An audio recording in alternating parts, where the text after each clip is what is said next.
At least 150 firefighters, 6 aerial water cannons, numerous other fire trucks, along with the assistance from Toronto Police, have been battling since the early morning hours and continue to fight this complex and challenging 6-alarm blaze at the historic 90-year-old York Memorial Collegiate High School.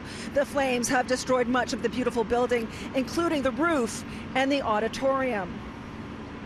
We're still dealing with large volumes of fire and, of course, the large production of smoke. So, the best I can say is that we're obviously going to be here throughout. We're going to continue to do everything we can do to suppress and control the fire.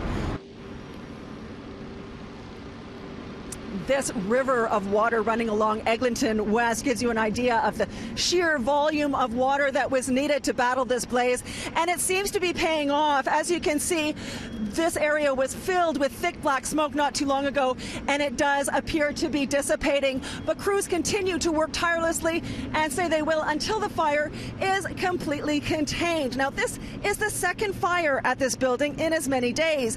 It was at about 2:15 yesterday afternoon that crews were called to a 2-alarmer that had started in the auditorium.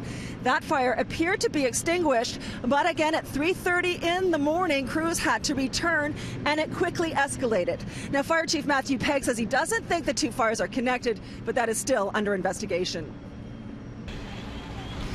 The flames have been incredibly stubborn, and black smoke fills the streets on Eglinton west of Keele Street, so thick you can barely see through it.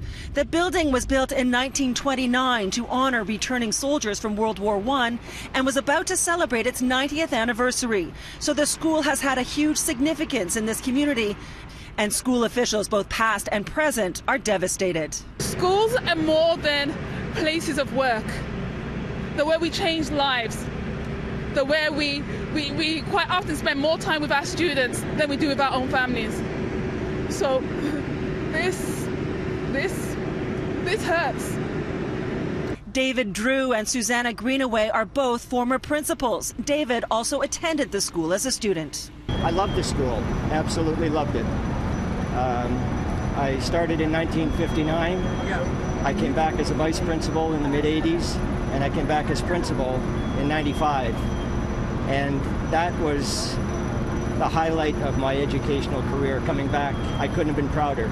The building is gone, and thank God nobody died, but it's really hard to fathom. So,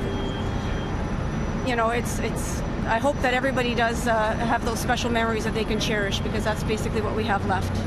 Mayor John Tory was also on scene here earlier today. Obviously, this has been a very difficult and long-lasting a series of events that have happened here at York Memorial.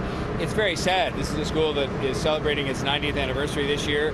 I've been here many times, going all the way back to my own days in high school, and been here for political debates, and it's very much a fixture in this community.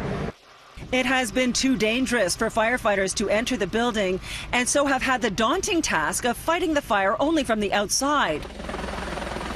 The York Regional Police helicopter was brought in to survey the scene from the air, and using infrared and thermal imaging was able to determine the so-called heat signature, where the worst of the fire continues to burn.